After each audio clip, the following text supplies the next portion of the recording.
इस वक्त हमारे साथ आयसा छात्र संगठन के छात्र और छात्राएं हैं। इन लोगों से बातचीत करेंगे। ये सब स्टूडेंट लीडर भी हैं और जिस तरीके से यूजीसी को लेकर के देश भर में बवाल मचा हुआ है, इन लोगों का ओपिनियन क्या है ये जान लेते हैं। क्या नाम है आपका? प्रीति कुमारी। प्रीति, आप आयसा से हैं? हाँ, आयशा की राजा थी प्रीति। ये बताइए, जो यूजीसी को लेकर के जो बवाल मचा हुआ है, इस पे आपके छात्र संगठन का इस पे क्या स्टैंड है? आपका पर्सनल क्या स्टैंड है इस पे?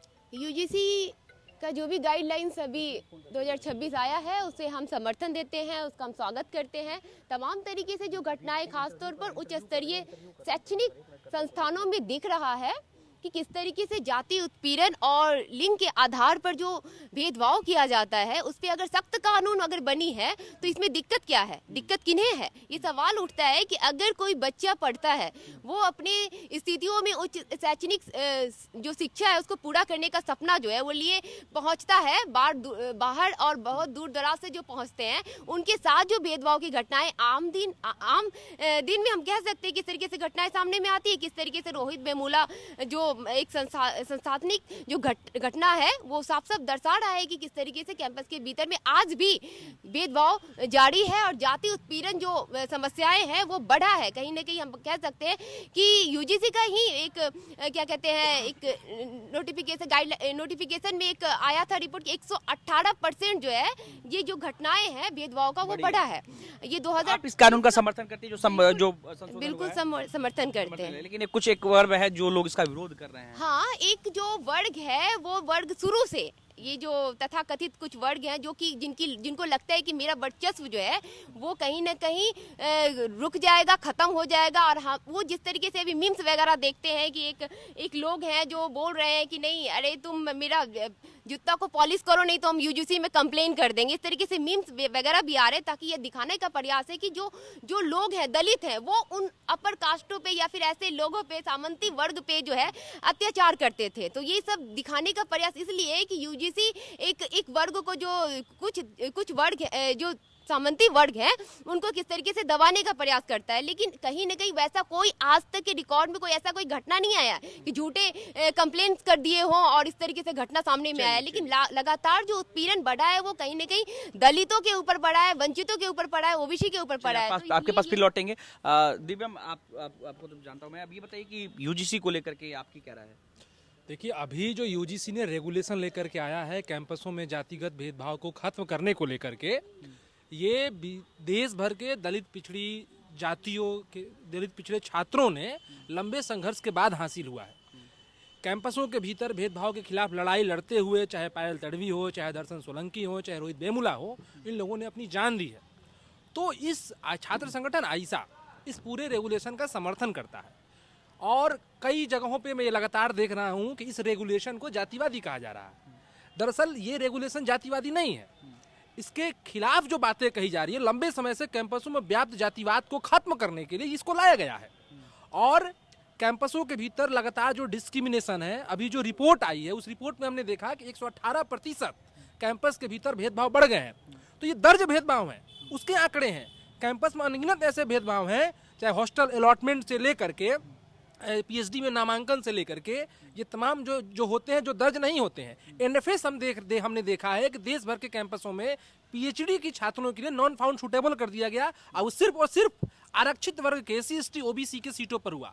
तो इसलिए यह रेगुलेशन कैंपस में पहले से व्याप्त सवर्ण वर्चस्व को चुनौती देगा, ये जातिगत भेदभाव को खत्म करेगा और हाशिए के तबके को कैंपस में जो लगातार मानसिक शारीरिक प्रताड़ना झेलना पड़ा है उससे मुक्ति देगा। हाँ, इसमें कुछ और सवाल भी हैं सरकार से हमारे कि इसकी जो रेगुलेटरी बॉडीज के चेयरपर्सन जो है, ये भी सुनिश्चित किया जाए कि वो किसी न किसी आरक्षित वर्ग से ही हो। ये सरकार सुनिश्चित करे तो जाकर के और ये प्रभावी होगा और इसका क्रियान्वयन जो है वो और प्रभावी ढंग से हो। हम ये मांग करते हैं और इस रेगुलेशन का बतौर छात्र संगठन हम ये समर्थन करते हैं। क्या लगता है, आप क्या नाम है? मेरा नाम सबा है। सबा, ये बताइए कि यूजीसी को लेकर के जो बवाल मचा, इस पर आपकी क्या प्रतिक्रिया है? यूजीसी की जो गाइडलाइन आई है और जो रिपोर्ट आई है, दोनों बहुत ज़रूरी है और बतौर छात्र संगठन आयसा हम इसका स्वागत करते हैं। इसमें ये जानना बहुत ज़रूरी है कि ये जो रेगुलेशन अभी आई है 2026 में, इसकी लड़ाई बहुत पहले से जारी है।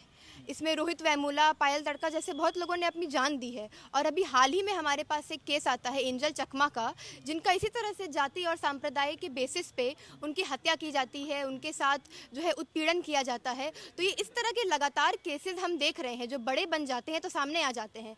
लेकिन जब हम किसी जगह से निकल कर एक सेंट्रल यूनिवर्सिटी, एक स्टेट यूनिवर्सिटी में जाते हैं तो हम आम तौर पर हर दिन की उसमें देखते हैं कि किस तरह से जो हाशिए के तबके के लोग हैं, चाहे वो जाति के आधार पे हो, चाहे वो जेंडर के आधार पे हो, उनके साथ इस तरह की प्रताड़ना होती रहती है। तो ये जो इक्वल अपॉर्चुनिटी सेल का जो गाइडलाइन है यूजीसी की तरफ से, वो कहता है कि हर कॉलेज में ये होना चाहिए। तो कुछ चुनिंदा सेंट्रल यूनिवर्सिटी में तो हम लोग इसको देख ही लेते हैं, और उसमें भी आयशा का बहुत बड़ा योगदान रहा है कि उन्होंने कोशिश की है कि ये जो सेल बना दिए गए हैं जिन यूनिवर्सिटी में, जिन कॉलेजों में, वो अच्छे से चलें। लेकिन बिहार के कॉन्टेक्स्ट में हम देखते हैं कि बिहार की जो बड़े बड़े यूनिवर्सिटीज़ है, जो स्टेट यूनिवर्सिटीज़ है, उसमें हम इक्वल अपॉर्चुनिटी सेल को कार्यरत नहीं देखते हैं। बहुत जगह पे हम उनको देखते ही नहीं है, और जहाँ पे हम उनको देखते हैं हम उनको कार्यरत नहीं देखते हैं। उसके साथ हम देखते हैं कि जो लिंग के आधार पे जो डिस्क्रिमिनेशन हो रहा है,